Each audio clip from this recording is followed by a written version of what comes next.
अच्छी और सच्ची खबरों में सबसे पहले बात सिक्किम में चलाए जा रहे रेस्क्यू ऑपरेशन की कर लेते हैं। 3 अक्टूबर को बादल फटने से हुई तबाही के बाद सिक्किम में लगातार जिंदगी को पटरी पर लाने की कोशिश की जा रही है। सेना से लेकर एयरफोर्स तक, एनडीआरएफ से लेकर एसडीआरएफ तक सभी एजेंसियां बाढ़ प्रभावितों की मदद में जुटी हुई हैं। खुद राज्य के मुख्यमंत्री प्रेम सिंह तमांग प्रभावित इलाकों में घूमकर राहत और बचाव कार्यों का जायजा ले रहे हैं। सिक्किम के मुख्यमंत्री मुख्य सचिव सचिन विजय भूषण पाठक ने बताया है कि बाढ़ के चलते अभी फिलहाल अलग अलग इलाकों में 7,000 से ज्यादा लोग फंसे हुए हैं, जिनमें बड़ी तादाद सैलानियों की है। राहत के काम में जुटी एजेंसियों की कोशिश यही है कि जल्द से जल्द इन सैलानियों को निकालकर सुरक्षित ठिकानों की तरफ पहुंचाया जाए।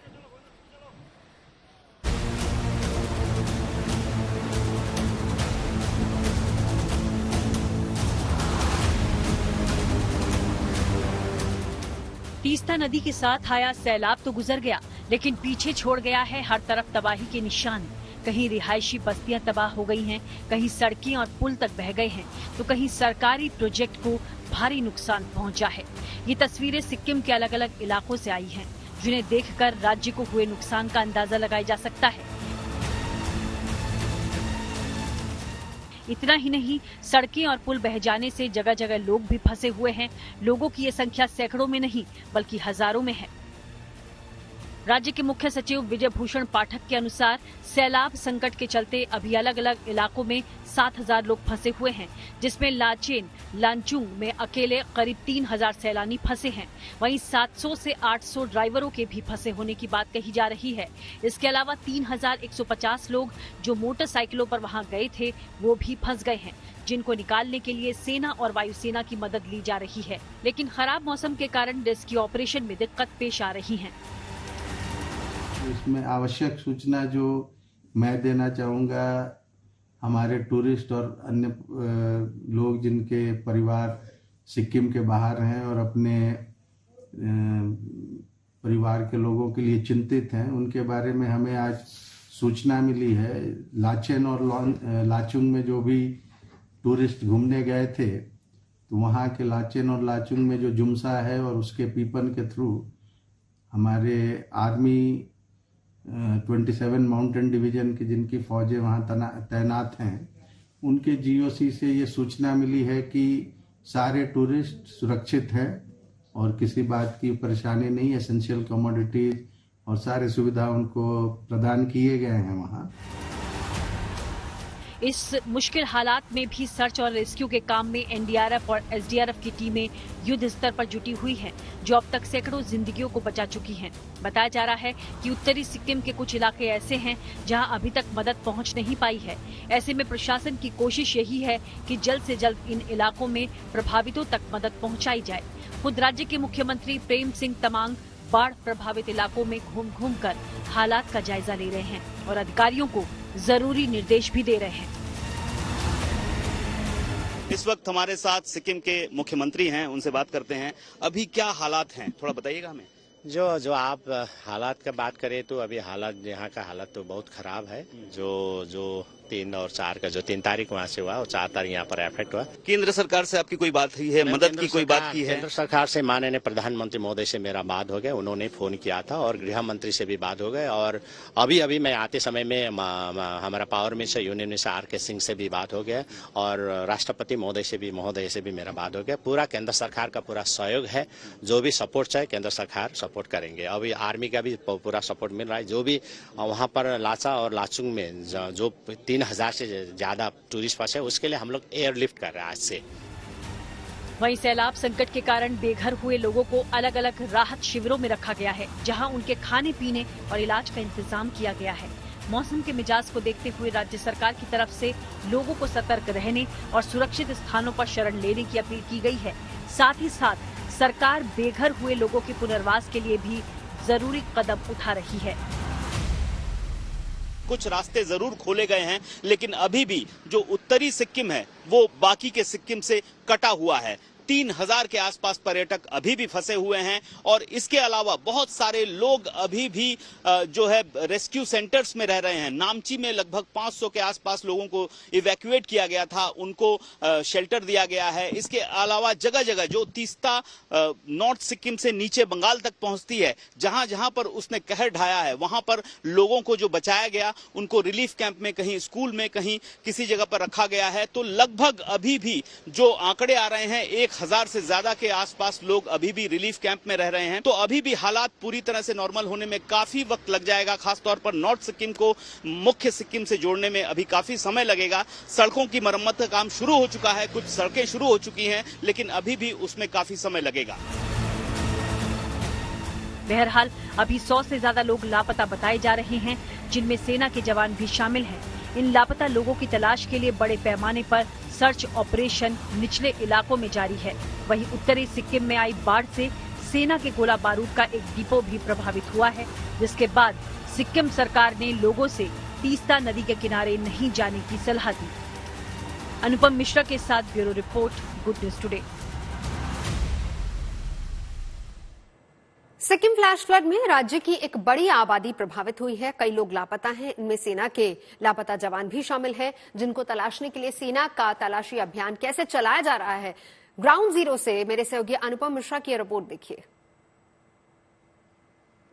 आर्मी के जो वाहन जो फ्लैश फ्लड में चले गए थे वो यहाँ पर देखने रिकवर हो चुके हैं। ये देखिए आर्मी के जो व्हीकल्स हैं वो रिकवर हो रहे हैं, मलबे से वो निकाले गए हैं। और इस बीच पश्चिम बंगाल में 22 डेड बॉडीज आर्मी को मिली हैं, उनमें से 6 डेड बॉडीज जो हैं वो आर्मी की बताई जा रही हैं। तो ये जो हादसा हुआ था, 23 जवान मिसिंग हुए थे, ठीक इसी जगह से मिसिंग हुए थे और यहाँ पर आर्मी का ऑपरेशन चल रहा था पिछले 2 दिनों से। अब जो व्हीकल्स हैं, जो गाड़ियां हैं वो रिकवर हो गई हैं और ये गाड़ियां मलबे से निकाली गई हैं।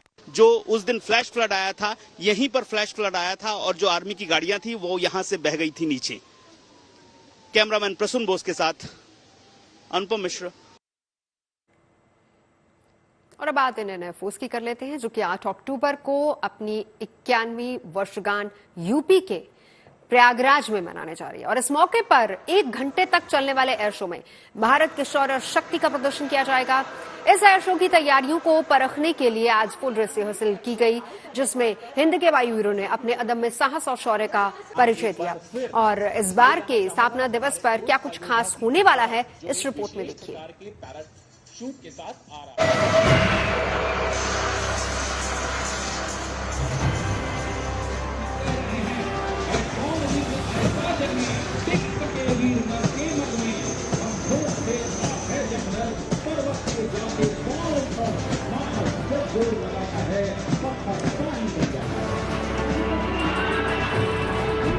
हिंद के वायुवीरों के साहस और शौर्य का ये तो महज ट्रेलर भर है, जबकि पूरी पिक्चर अभी बाकी है। इस अदम्य साहस की पूरी पिक्चर 8 अक्टूबर को वायुसेना के स्थापना दिवस के मौके पर देखने को मिलेगी, क्योंकि इंडियन एयरफोर्स अपने 91वें स्थापना दिवस पर पूरे 1 घंटे का एयर शो पहली बार यूपी के प्रयागराज में करने जा रही है।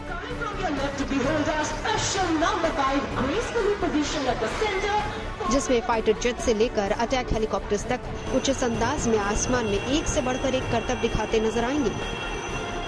इस एयर शो में किसी तरह की कोई कोर कसर बाकी न रह जाए, इसके लिए आज फुल ड्रेस रिहर्सल की गई, जिसमें आसमान से लेकर जमीन तक हिंद के जांबाजों ने अपने कौशल का प्रदर्शन कर देखने वालों को रोमांचित कर दिया। फुल ड्रेस रिहर्सल के दौरान पैरा हैंग ग्लाइडर्स ने 200 फीट की ऊंचाई से हैरतअंगेज प्रदर्शन किया। फिर पैरामोटर्स से भी वायुसेना के जांबाजों ने करतब दिखाए।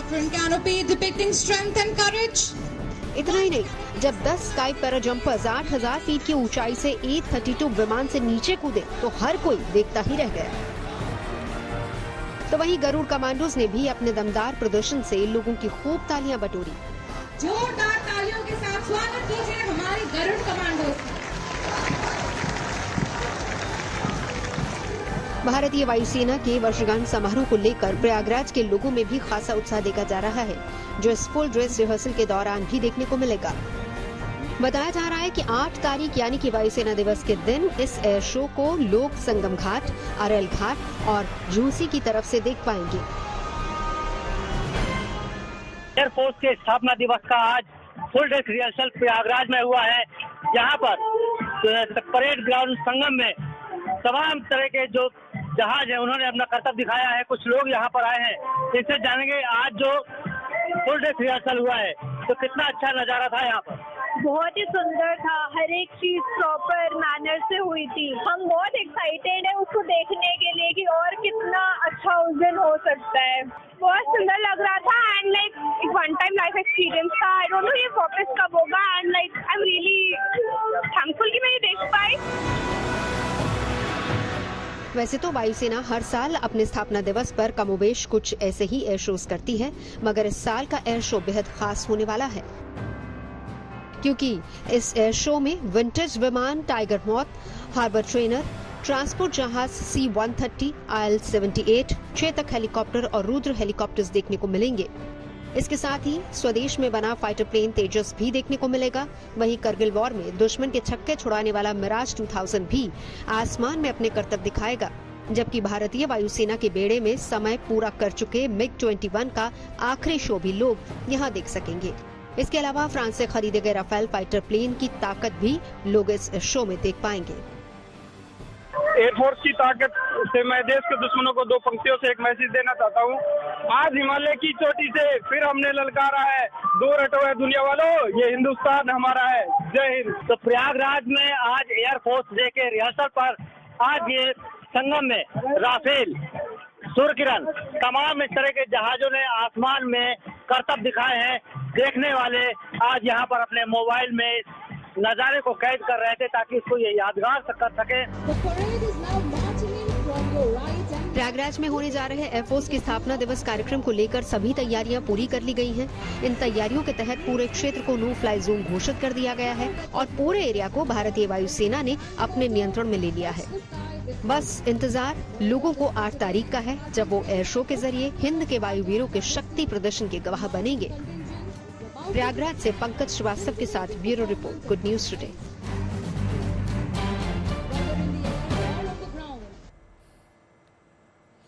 और अब रामनगरी अयोध्या में होने जा रहे दीपोत्सव की बात कर लेते हैं, जिसका आयोजन इस बार 11 नवंबर को होने वाला है।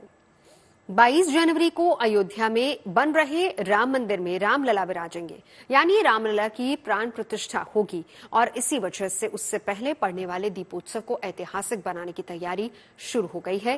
हर साल की तरह इस साल भी दीपोत्सव के सहारे नया वर्ल्ड रिकॉर्ड बनाने का लक्ष्य रखा गया है। नया विश्व रिकॉर्ड बनाने के लिए इस बार 21 लाख दिए जलाने का लक्ष्य रखा गया है, जिसके लिए राम की पैड़ी के अलावा सरयू नदी के 51 घाटों पर करीब 24 लाख दिए जलाए जाएंगे। रिकॉर्ड के लिए तय की गई संख्या से 3 लाख ज्यादा दिए जलाने की वजह से यह होगा कि अगर कुछ दिए तय समय से पहले बुझ जाए तो भी 21 लाख दिए जलाने का लक्ष्य हासिल हो पाएगा। दीपोत्सव का Guinness book of world record में नाम दर्ज करवाने के लिए भी दियों को 30 से 40 मिनट तक जलना जरूरी होता है और इसके लिए हर दिए में 40 मिलीलीटर सरसों का तेल डाला जाएगा। उस लिहाज से 27 लाख दियों को जलाने के लिए 1 लाख लीटर सरसों के तेल और 30 लाख बत्ती की जरूरत होगी, ताकि ये दिए करीब 45 मिनट तक जगमगा पाएं। राम की पैड़ी में 14x14 इंच के ब्लॉक्स बनाए जाएंगे। हर ब्लॉक में 196 दिए जलाए जाएंगे। इस बार सरयू के घाटों पर दियों की मदद से राम कथा के प्रसंग भी बनाए जाएंगे। अक्टूबर के महीने में ही लेआउट डिजाइन और दूसरी व्यवस्थाओं से जुड़े काम पूरे कर लिए जाएंगे। हर बार की तरह इस बार भी अवध विश्वविद्यालय को इस उत्सव के लिए नोडल एजेंसी बनाया गया है, जिसने दीपोत्सव को भव्य बनाने के लिए पूरी प्लानिंग कर ली है। अवध विश्वविद्यालय के अलावा उससे एसोसिएटेड डिग्री कॉलेजेस में भी पढ़ने वाले 25,000 छात्रों को वॉलंटियर बनाया जाएगा, जिन पर राम की पैड़ी और सरयू नदी के घाटों पर सरसों के तेल से नए दियों को सजाने और उनमें बत्ती लगाने की जिम्मेदारी होगी। 2017 में योगी आदित्यनाथ की तरफ से उत्तर प्रदेश की सत्ता संभाले जाने के बाद से ही हर साल भगवान राम की नगरी में दीपोत्सव का आयोजन होता है। तब से हर साल अयोध्या अपने ही पुराने कीर्तिमान को तोड़कर नया रिकॉर्ड स्थापित करती आ रही है। इससे पहले यानी कि पिछले साल 2022 में 15,76,000 दिए जलाने का कीर्तिमान Guinness book of world record में दर्ज किया गया था। इस बार 21 लाख दियों को जलाकर वर्ल्ड रिकॉर्ड बनाने की तैयारी चल रही है। अयोध्या में दीपोत्सव की परंपरा न केवल सांस्कृतिक है बल्कि पौराणिक भी है, जिसका उद्धरण हमको स्कंद पुराण और पद्म पुराण में भी मिलता है।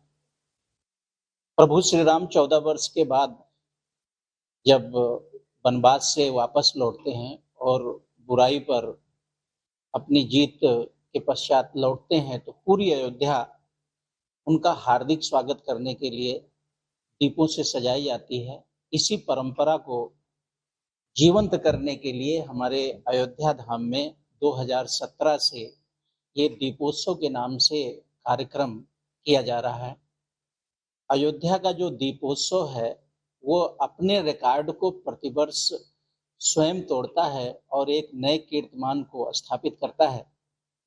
इस वर्ष एक विशेष वर्ष है जब प्रभु श्री राम अपने मंदिर में प्राण प्रतिष्ठा को प्राप्त करेंगे और इस वर्ष हम लोग 21 लाख दियों को जला करके प्रज्वलित करके एक रिकॉर्ड बनाने जा रहे हैं, जिसके लिए हम योजना बना रहे हैं 24 लाख दियों को सजाने की और 51 घाट अयोध्या राम की पैड़ी से मिला करके चौधरी चरण सिंह घाट तक समावेशित किया गया है। एक तरफ भक्तों में राम मंदिर निर्माण की खुशी है तो दूसरी तरफ भव्य दीपोत्सव की तैयारी ने साधु संतों से लेकर पर्यटकों और अयोध्या वासियों की खुशी को दोगुना कर दिया है। लेकिन राम की पैड़ी में 14/14 के ब्लॉक्स में दिए क्यों सजाए जाएंगे? अयोध्या से बता रहे मेरे सहयोगी बनवीर सिंह। रामलला का अपने भव्य और दिव्य मंदिर में विराजमान होने के पहले का यह दीपोत्सव अयोध्या के लिए बेहद खास होने वाला है।